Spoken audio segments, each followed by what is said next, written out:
Hello and welcome, I am Arumba. Thank you for joining me. Let's try out some Space Pirates and Zombies 2. We're going to play on Sandbox mode. This is the obvious sequel to SPAZ1, which was Space Pirates and Zombies #1. It's a different kind of take on the overall playstyle from SPAZ. It's, you can play as a top-down shooter type thing, or you can play kind of like a third-person type thing. But let's just dive in and You'll be able to see. Currently, we use computer-synthesized voices for the main cast. We plan to replace them with real voice work at some point in the near future. If you don't like these voices, you can disable them now or at any time in the sound options menu. So Carl is my favorite voice. He's fantastic. Right, so I remember playing SPAZ 1 a number of years ago, and SPAZ 2 is already like kind of really replaced all my knowledge from that game. So let's just start fresh. We are currently level 0. This is our ship right here. We are flying a mothership, which we are going to fly around and find little bits and bobs to add to. We have resources and numbers and stats and tabs and things. This is our RZ, our res. We have 60 out of 60 goons, 100 scrap, 3 mothership cores out of a maximum of 3. And there are 30 minutes of game time remaining until the zombie apocalyptic event type thing happens, which is a big deal. Game gets much harder then. Beyond that, we can assemble our ship, look at our inventory, repair the ship, change how fast our ship moves. We can set what kind of strike craft we want to use, check out the various ships and factions that are flying around, check out information about our own character, things we've done, things we didn't do, etc., etc. Every single ship that we see on the map is a real person, real captain, and they all have opinions about every other person. We are currently what's called a lone captain, which means we don't belong to any specific faction. There are 5 factions that are neutral to you at the start of the game. They are the Civilian Ascendancy, the Void Militia, the Sun Hunters, the Miners Conglomerate, and the Sovereignty of Science. Later on, we're going to have our own faction we can form, and then there's going to be the Zombie faction as well. So, as I mentioned, this is our ship. We're going to fly around. We're going to, like, loot resources and stuff. The tutorial for this game is fantastic. Basically, just play the campaign. It will pop up all of these tutorials as you're playing, the first time things unlock, and it's great. It's great. But that wouldn't be any fun if I was, I'm recording, so I'm gonna tutorialize you guys myself. So this is a wreckage point. There's 30 res, 88 goons, 99 scrap there. A lot less res here, 138 scrap. This guy's got, see that 13 there? That means that his threat value is 13. He's currently neutral, 0 opinion of us. He's just in transit, he's moving around. This guy's also in transit, only threat level 6. Over in this little area here, you can see the layout of his ship, get a general idea for what kind of stuff he's using. Looks like he's mostly using junk parts, just like me. We have complete trash ship. Everything on our ship is just trash. Junk parts, right there and right here, you can see junk parts are like, they're free items that you can get from any starbase. If you have an open core slot, just fill it with something. It's not good though. They're really bad. So we need to go find some stuff.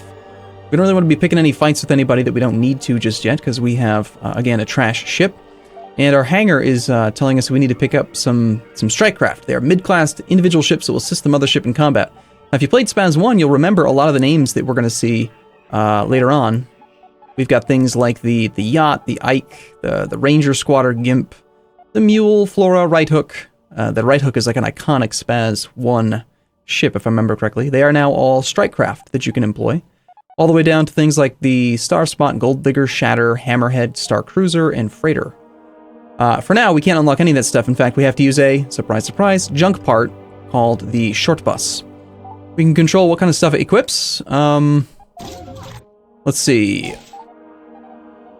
First and foremost, we're going to max out, we only had 100 scrap to start with, so we could just feel each one of these things costs 50 scrap to purchase. Let's see, it really doesn't matter too much what we pick just yet. Right now it's equipped with double micro missiles and double micro emitters. These things here indicate what they're good at damaging, so that's shields, armor, and then hull. Reload time, or actually, sorry, that's weapon, like capacitor usage, and then reload time, and then the actual range. So I don't really like missiles too much. I think they're kind of weak. I wouldn't mind having some ion missiles though. Strip shields down pretty quick. And then let's flip the micro emitters to micro blasters to try to focus down actual shields. So, yeah. We're going to go that route. We're going to reverse it. And so that only controlled one of the two. You can see here he's got the blasters and then the micro missiles. And then this one's got the blasters with a different type of shield. We've got to switch this guy around too.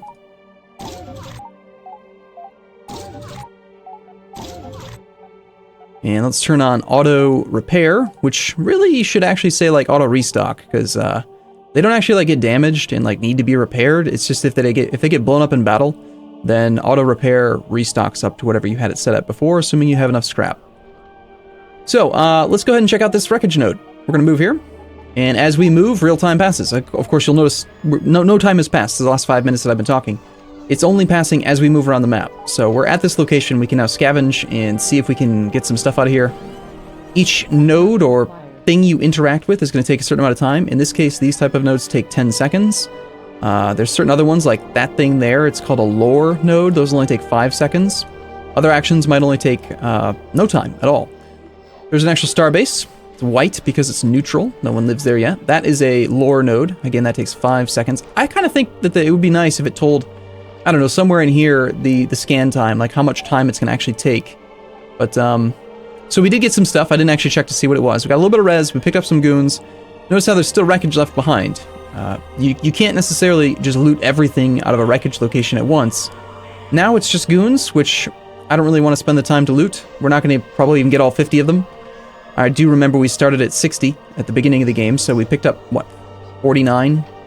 No, 39 the last time we did it, so we're not going to be able to pick up that whole amount, which is probably not worth the effort.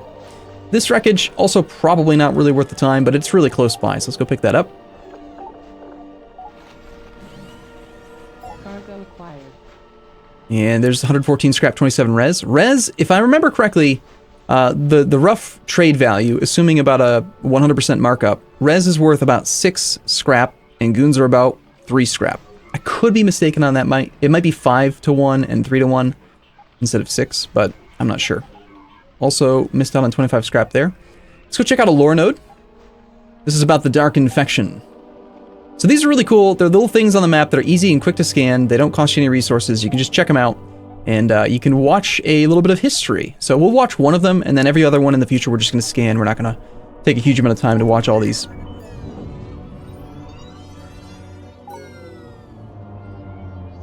The Dark Infection, pathogen Xeno71b, is a mutagenic infectious compound.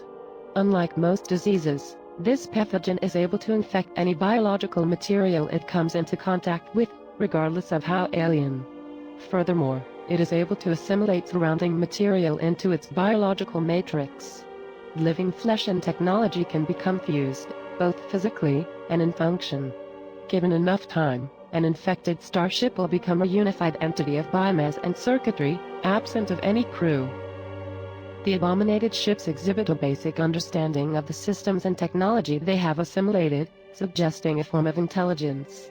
It is known the infection source originates from the dark entity, but it is not clear if the self-preserving intelligence is inherent, or telepathically communicated by the dark entity. So that's one of the lore events, and this is a list of all of the lore events that you can find across the whole universe. So that was Dark Infection Part 1. You can always access these and just like watch this stuff if that's kind of your deal, if you like to get into the role play. We also picked up 40 experience, we got a little bit of res, and I think there was also scrap in there. So if we don't want to move to a specific node or location, what was in this one up here? It's just scrap. This is a slightly different type of place. This doesn't get consumed. This is just an enormous structure that wraps around the entirety of a star. So every so often, this thing is going to fill its bar up, and then it's going to provide loot. In this case, this is a loot node that's going to make scrap. If you loot it right now, we would get 113. If you wait until it's full, you get double. So we just have to kind of wait until that thing gets all the way to the full value to really maximize it. So again, if you're not going to move to a specific node, you can just right-click or use WASD to pilot your ship around, steer it wherever you want to go. This is a cloning farm where they make goons. That is a fair bit of wreckage. And see, that's an example of a node that is currently full. And it's flashing because it's letting you know that if you loot it, you actually get double value, which in this case is going to be 400 scrap. Now, that guy is clearly making a path to it, but I think we need to scare him off and say, no, that's ours. I also want this node. So we're going to go ahead and speed our ship up. costs 3 times as much res to move with your speed increased. It's going to increase our movement speed by about 50%, but, you know, actually, the more I think about it, we're not going to get there ahead of him. There's just no way. And also, he's already afterburning. You can see that little slight coloration there, letting you know that he's going fast. It's going to take him 10 seconds to loot that. I'll be able to get there in 10 seconds. We'll just move. He's going to start harvesting.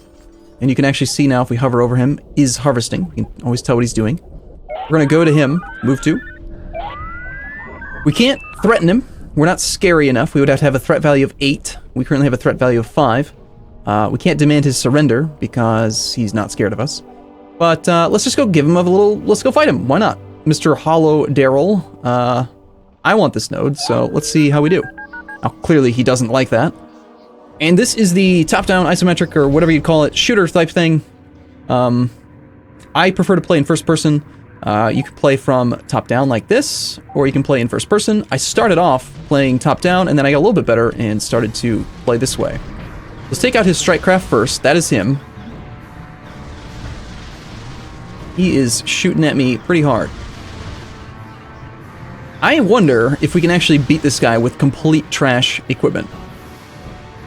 I can't get to his strikecraft. It's too fast. Get back here.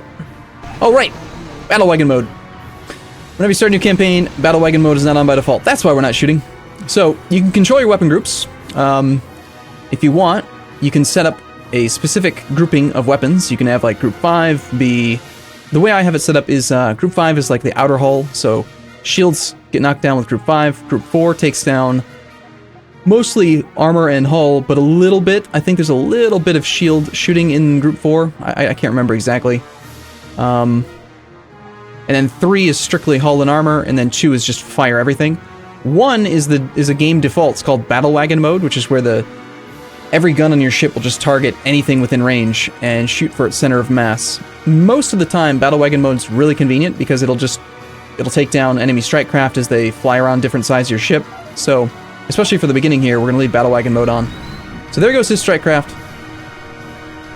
We are now getting a copy of that strike craft. It's the squatter. We are trying to unlock it. I'm boosting my shields right now. In the bottom left corner, you can see that the shield bar is green. Means I'm spending my capacitor to...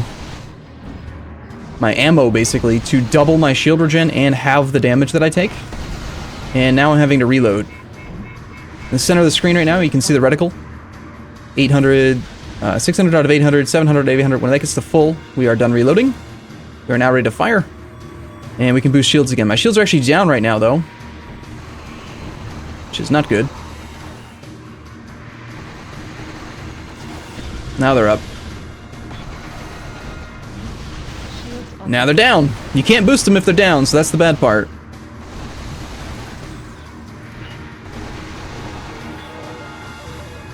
This is basically a slog between 2 brand new ships that are complete trash. So there's 3 separate things that you can see on this guy's ship. Right here, obviously this indicator says that we have him targeted, which means I'm telling my strike craft, I want you to kill this guy. This big chevron is his hull plus armor. Armor is a hidden value. Depends on the composition of the ship, but that's hull plus armor. The one right above that, if he has a tiny little chevron, is going to be his shields and their strength. And then there's like another third thing right slightly above that. Can I change this while we're paused? No. That shows his capacitor, which is his ammo. So you can actually, for some reason, you can see your enemy's ammo bar and kind of predict when they're going to reload. Here, I'll take that off so you can see them all. So that big one there is the ammo. He's at full ammo, no shields, and we're starting to break into his hull. And, yeah.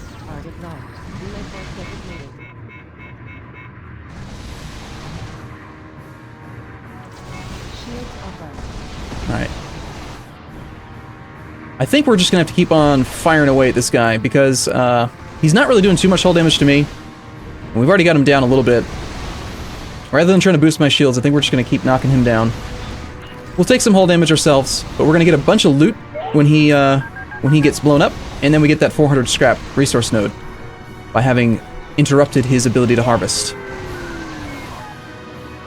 You'll notice often, while I'm piloting my ship, I do a lot of spinning. And the reason for that is that you'll notice the actual gun turrets are able to shoot Like, my right wing can shoot left if I'm banking to one side hard enough. So if I do a spin, I can online all of my weapons in one direction. So basically, the goal is to find your weapon range, your ideal weapon range, get within it, and then start spinning, or trying to rotate around the enemy. If you just apply like this, my right guns are offline. They can't actually target him right now. If I go like that, everything will hit him. Well, we took about a third of our hull in damage. It's going to cost a little bit of scrap to repair. That'll be alright. Let's just wait and see what happens when he blows up. Maybe there might be any spare parts. Don't see any. That is an escape gate. If you want to run, you could go there. This, right here, is a power-up.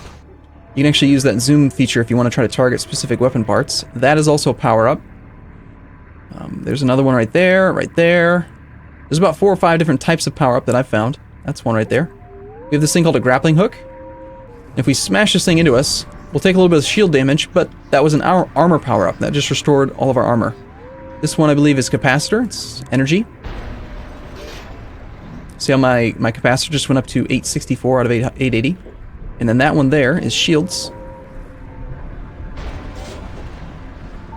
Those are shields all the way up to full. Let's go check out the actual results of this carnage. We got 7 res, not very much, and 21 goons directly from the fight. We'll take all. Beyond that, he's rather upset because we killed him. Not yet been allocated. Consider not allocating it, and instead allocate it. This is Carl. He's awesome. And so we just got a whole bunch of experience for fighting someone roughly our strength, and we leveled up. So this gives us 1 free perk, which is we can use small parts now. We don't have to use junk parts anymore. And we're presented with one of 3 options. This is variable. It changes every time you level up. So we can choose to be better at trading, get some more weapon damage, or a little bit more armor. I'm going to just go pure aggro mode for the beginning of the game. I think take some weapon damage. And so now we can see Hollow Daryl is, yeah, he's totally just like a little guy in an escape pod. We could lobotomize him if we had 1,000 scrap. We could just straight up execute him. That would piss a lot of people off. But he is going to fly slowly to the nearest starbase and then form and create a brand new ship. So he is now no longer taking our scrap. This is a scavenge pile, and then this is the scrap node. So he had like nothing on him. That's probably why we got almost nothing out of it. But we did pick up a fair bit of experience. And more importantly, we can take this 400 scrap. Added to cargo. We take goons to repair our ship, and time. If we want to spend goons, we could repair out in the field, or we could go to a starbase, which I usually find to be much better. It needs to be an actual active starbase, though. So let's move on. I wanted to go here. We're down to 4 threat. We're not as strong as we used to be. Pretty good stuff. Let's take all this. Cargo acquired. There's only 11 goons left behind. We'll ignore those. Let's check our hangars now. Let's only show unlocked hulls. So we haven't unlocked anything other than the junk part. We didn't get enough of those copies. But we do have more resources now, so we can have extras in reserve, which I think is a good idea. Let's make sure we have a full complement of command points in reserve gimps. Or short buses, rather. You can only launch 1 per hangar. We have 2 hangars. Eventually, we'll be able to choose up to 3 or 4 hangars. So we can have two short buses on the field. With a restock, we have a backup of 3. Let's see what is in the node, this sector slightly to the south. Map updated. Hey, here's some other guys here who are either going after the loot that I left behind, or they are just kind of exploring. The Principal and Ratty. Looking at his actual ship design here, you can see he's not using complete trash parts. He's actually got some that are decent. This guy's still using complete trash. This guy is friendly, apparently. Why are you friendly to me, Mrs. Fish Bowler? Can I touch your hair? No. No, you cannot. Captain info. Captain relations is at 40. Derived is 40. I guess something we've done based on... I don't know. It's just a derived relation. It must be... I don't know. She just likes us. She's just happy with us. Full time bit of res. Another lore node down there. We'll talk more about starbases in future episodes, but I don't really care to interrupt her doing the cloning farm. Plus, I can't take her. She's got 16 threat. It is worth mentioning, by the way, I probably should have said this earlier, we are playing on expert mode, which is going to make the game a whole lot harder, and that's good. That's good. So, that is a bandit hive. It's getting stronger and sending out ships every time it fills up. It's got 40 threat. We don't want to fight that. Let's move to... This is probably worth the time. 23 res, it's okay. Let's go here.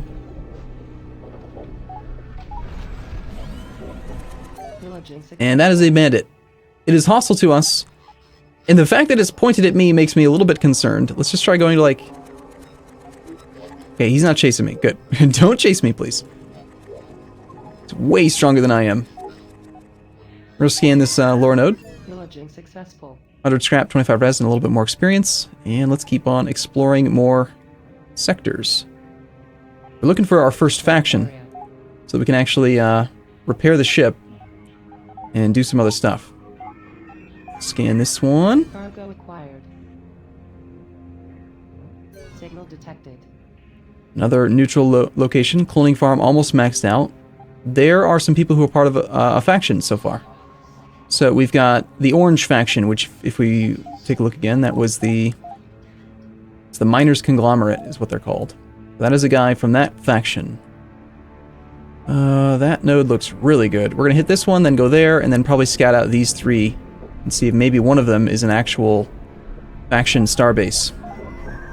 Pillaging successful. Ah, shoot, that guy's going to beat us to it, it looks like. We'll head kind of that way. Yeah, he is going that way. Damn. That would have been a really nice thing to loot. Is that guy 100 or just 16? Okay, just 16. We could try to trade with some of these guys, but we don't really have any resources just yet. Another load up there, and that is a battle indicator. The size of the circle indicates how long there is remaining to still join it. So it's possible on speed, maximum engine speed, we might be able to get to there to join that fight, but it's a long way to go. It's not guaranteed. I think instead of worrying about that, we'll just check out this next one. Map updated. Ooh, nice. Two nodes that are almost full. I don't want to wait for it to get to full. It'd be really, really nice to double the res field, but this is it's going to be very contested, so let's just take it. We're not going to get nearly as much, but... Extracted. And there's a guy fighting a bandit. Notice how small that circle is. Again, I missed that opportunity over the 10 seconds we were scanning this one. Let's scout a little bit. Maybe we can get the scrap one to double.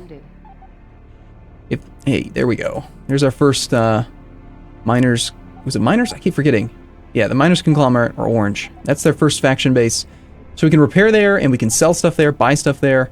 We want to go there as soon as we can, and we can also do something called an arena, which we will do, I think, in the next episode. So, for now, we're going to move to this location, and we are going to probably camp for just a second. Instead of just taking 184, we'll wait until this thing ticks up. To do that, we'll just press the spacebar, which will allow a tiny bit of time to pass.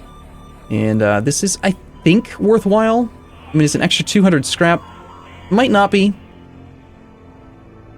We'll have to check and see exactly how long I ended up spending here. I didn't mark the number at the start, but no one's actually competing for this, so perhaps we could have let the res one double as well.